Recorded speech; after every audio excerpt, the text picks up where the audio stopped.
This is Michael Popok, Karen Friedman, Agnifilo, Legal AF Hot Take. We've got some breaking news in the Donald Trump, Stormy Daniels indictment process. We've got reporting that not only did all 23 of the grand jurors show up for duty this afternoon, called in by the district attorney, the Manhattan district attorney, but one witness at least has already gone in and testified for almost a couple hours.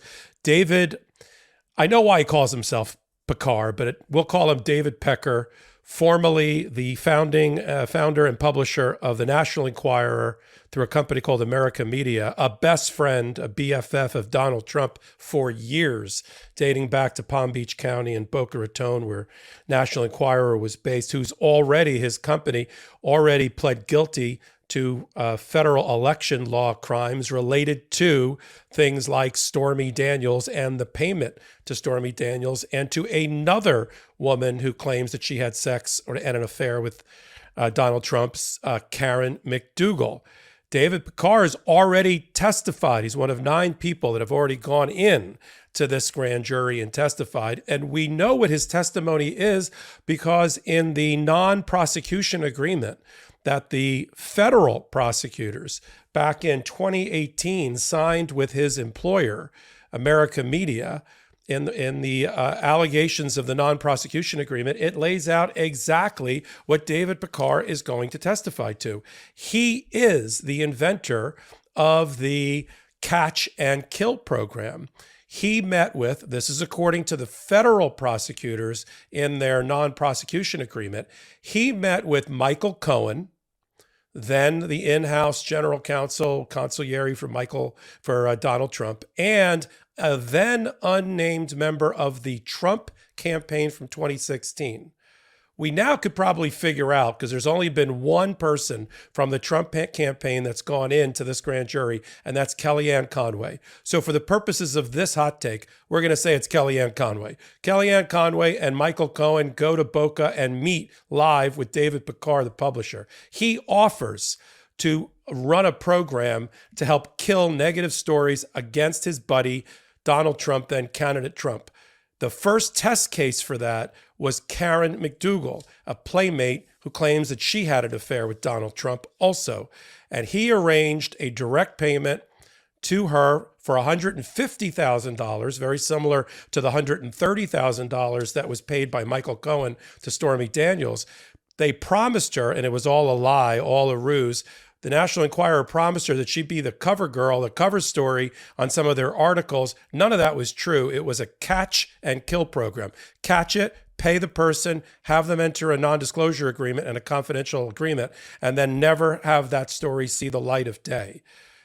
David Pecker is also at the center of Stormy Daniels because he arranged, this time through Michael Cohen, the payment of $130,000, which, by the way, came out of Michael Cohen's home equity line. He took out a loan to pay Stormy Daniels because he knew he was getting repaid by Donald Trump.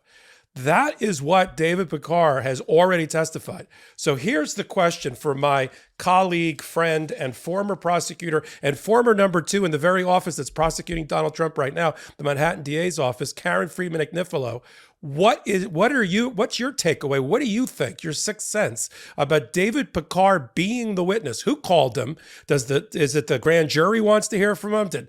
Does Alvin Bragg's team think there's a hole in their case they got to bring him back for? Why David Pecker based on that expected testimony? What does it mean? And what does it mean for the timing possibly of the indictment now that they got all 23 there? And they need 13 thumbs up to get the indictment out of 23. What do you think, Karen? So what this tells us is that, first of all, timing-wise, we're at the very end. This is a rebuttal witness because, as you said, he's already testified, and he has now come back after the defense witness has testified, after Bob Costello came in at Trump's request last week. So this is the very end, and that's where we are timing-wise. As for why they called him again, My prediction and my supposition is for two reasons. Number one, he testified, it was a long time ago. He was one of the very first witnesses who testified back in January. And that was a long time ago. And sometimes when there's no summation in the grand jury process like there would be at a trial, where you could remind them of testimony that was 5 months ago or 3 months ago or whatever this was. And so it is good to sometimes bring someone back to underscore points that they already made. Also, I think there would have been claims made by Mr. Costello about Michael Cohen and why you can't trust or believe him. And a lot of this rests on, there's no doubt that Stormy Daniels was paid. There's no doubt that she was paid by Michael Cohen.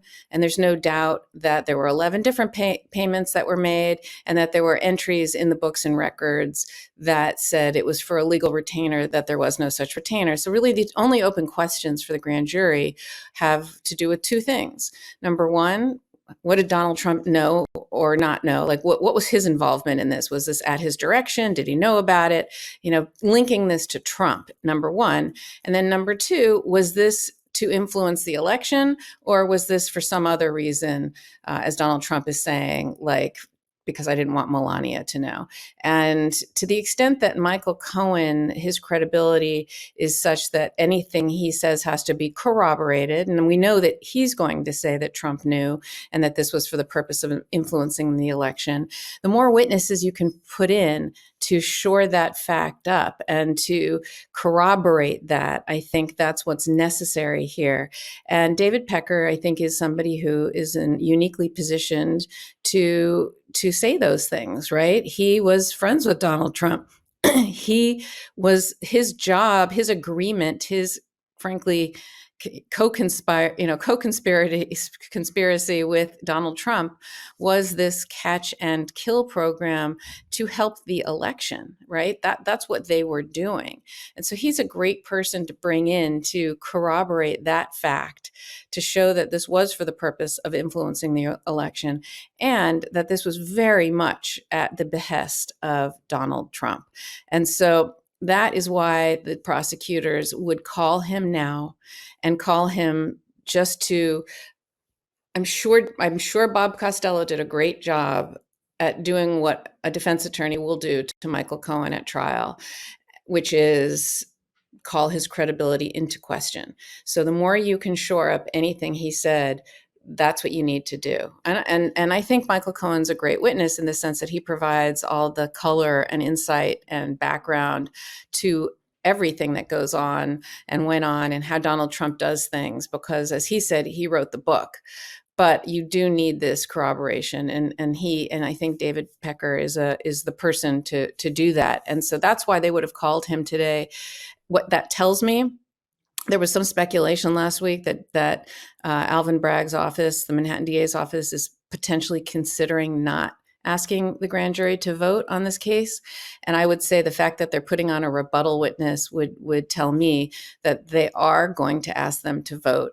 It's just a matter of when. And so it's up to the grand jury to vote. You need 13 people to vote to indict. But this grand jury has the weight of the world on their shoulders, because they know that Donald Trump is out there making threats. They've seen him make threats before to other people. They've seen what he did to the mother-daughter duo down in Georgia, who were just regular people, just like grand jurors are, and how they said that he ruined their life. And and then they see what he would do to a sitting prosecutor, threatening him with a baseball bat and saying that there's going to be death and destruction. All of that has to weigh on these grand jurors.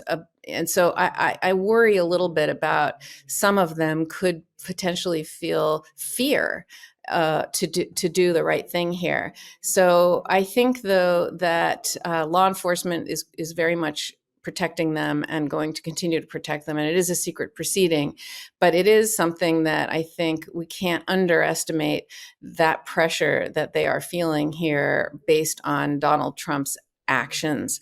The question now is, when will they ask the grand jury to vote? and that's going to be soon. It could be today, it could be Wednesday, and my guess it's probably one of those 2 days. I also think my understanding is that Donald Trump has to be in New York later this week to sit for a deposition. So if he's already going to be in New York, I would say that that is a good time. His Secret Service agents and law enforcement and lawyers would say that would be a good opportunity, since he's already going to be here, to surrender. And so as a result, my prediction is it's going to be today or Wednesday. So let me unpack a couple of those things, Karen, from your perspective. I agree with you that the fact that they brought back Pecker, who was witness number 1 or number 2, along with the then assistant publisher of the National Enquirer, way back in January. Things are moving so rapidly, but they're also moving slow. And for a grand jury, the delta between January and March, end of March, you're right, can be great. And I like your observation, because I've made it also, and we've done it on Legal AF, about finding ways to bolster Michael Cohen, who, of course, for good or for bad, is the bride at the wedding and the body at the funeral when it comes to this kind of case.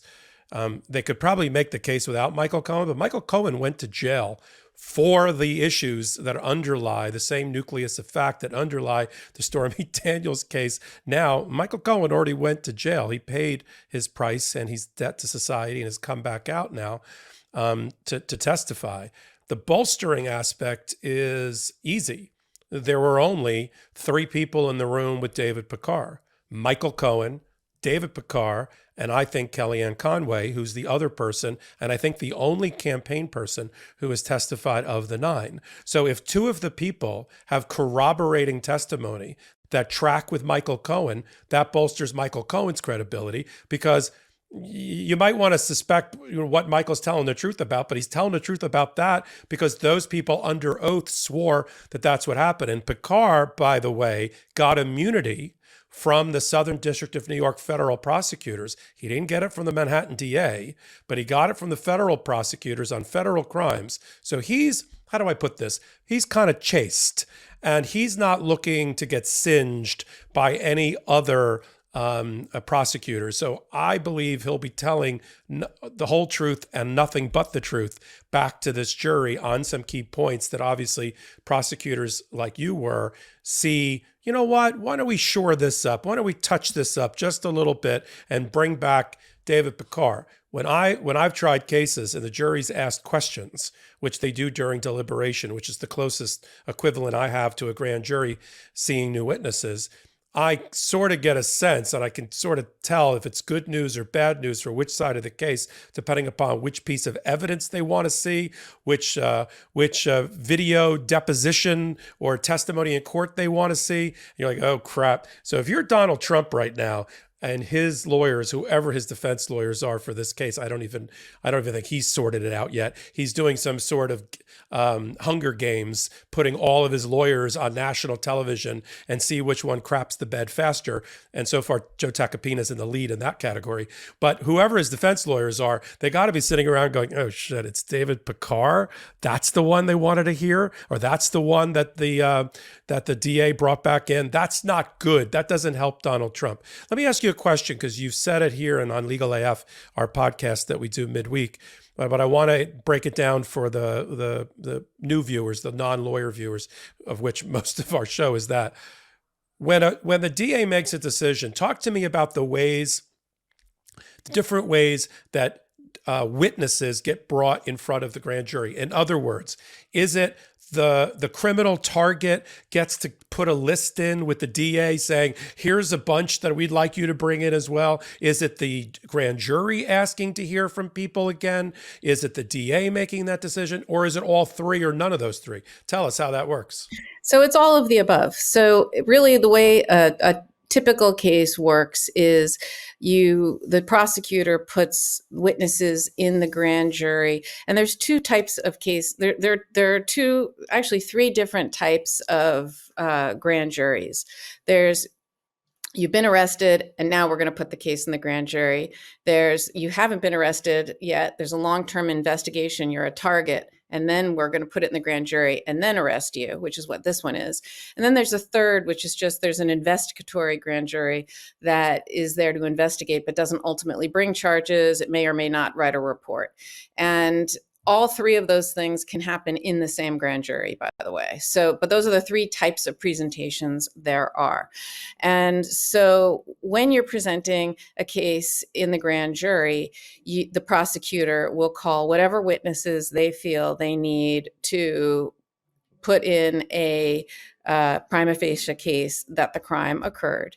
You also put in witnesses who you want to lock in under oath, and you want their testimony early. So those are other witnesses you put in as well. And then you also call witnesses to have them produce documents and those types of things and records in the grand jury. Now, one thing to keep in mind is anyone who testifies in the grand jury automatically gets transactional immunity. So David Pecker would get transactional immunity by virtue of his testimony. So you don't need to enter into a non-prosecution or deferred prosecution with those witnesses because they get immunity by going in. A defendant has a right to testify, or a target has a right to testify in the grand jury if they know there is a grand jury sitting. So in other words, if this is happening in secret and you don't have to tell a defendant about it. But if they find out about it, or if they've already been arrested, you have to serve notice of it, then they have a right to testify. And if they say they want to testify, then they have to agree to waive immunity to go into the grand jury, and then anything they say can be used against them at trial.